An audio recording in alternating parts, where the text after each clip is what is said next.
It is something that I've experienced, obviously not to the grand scale that players before me in previous generations have had to go through, but like you say, the spread of it from the pitch to social media has kind of allowed it to be even more intrusive, I guess.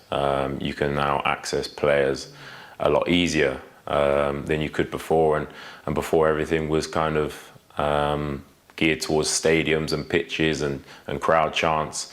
Now people have a platform that, unfortunately, they can access you a lot easier. No one would want to excuse what's being said to you in these social media, but an argument might be, Tyrone, that, do you know what? If you're going to get this abuse on social media, don't go on social media.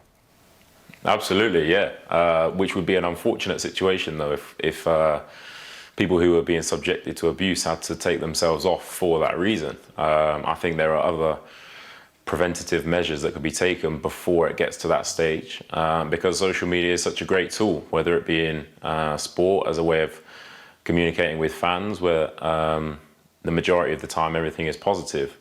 So it shouldn't take away from the positive side of social media, just because some people are subject to abuse, whether it be discrimination in any form. So how does it affect you then when you read this stuff? How does it affect you, and what can you do about it? Have you tried contacting the platforms to say remove it? You know, what power do you have? Very little, I think, and unless these platforms are taking more of a proactive approach, I think it then lies on players, fans, clubs to kind of create the ripple from the bottom up, so that these social media platforms start to take a notice and do something about it. I think there's been, well, it's gone on for too many years now, where people have been able to get away with it, either through fake profiles or being able to hide their identity. And I just think that there's not being enough done to try and combat it. I think it's quite a straightforward thing if you think about the words that people are using and the terms that they're typing, how easy it is to send them. I think it must be quite a straightforward process to block those words at source. So I think the kind of preventative measures lie solely in the first instance with stopping it with the social media platforms, and then with the police in implementing retrospective action. Tyrone, when I go to games and on the rare occasions I hear racist abuse, you'd see the fans calling them out, and some people get thrown out, and that's really good to see that at grounds. But social media seems to be in the dark ages here. Absolutely, yeah. And I think it's a shame because, like you say, in the real world, as you say, if you're out on the street, if you're at a football match, these things do get brought to people's attention, and action does get brought up on these people.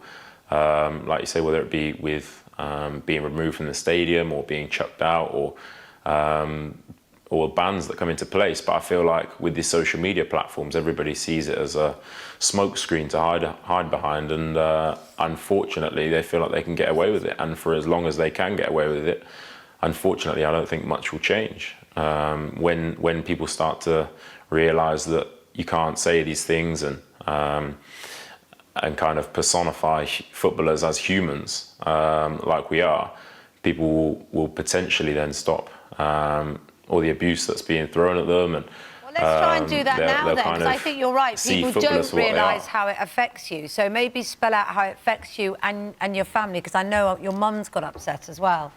Yeah, well, I think if you're in the firing line like I am, it doesn't affect me as much. I've maybe seen it more than she has, been exposed to it more. So I can kind of understand that it doesn't lie with me to get upset. It's more, you kind of feel sorry for these people, if that is what they deem to be acceptable. But it's never nice for your family to read, whether it be your parents or siblings, or I would never want to bring up a child in a world where they are able to see their parent being racially abused. So I do think now is the time to do something about it. You're absolutely right, Tyrone. And I think one of the things you said that resonates is think about footballers, particularly in your position, as being human beings as well, just because you're on the football pitch and playing for your club. You've got a big game tomorrow. I know you're injured, which is good news for West Ham and West Ham fans like myself. How is the injury coming on, Tyrone? When are you going to be back in the team? Yeah, very good news for West Ham. I'm not too sure, actually. The injury is coming along well, and hopefully not too long. OK, good stuff. We really appreciate your time this morning. Thank you very much for joining us.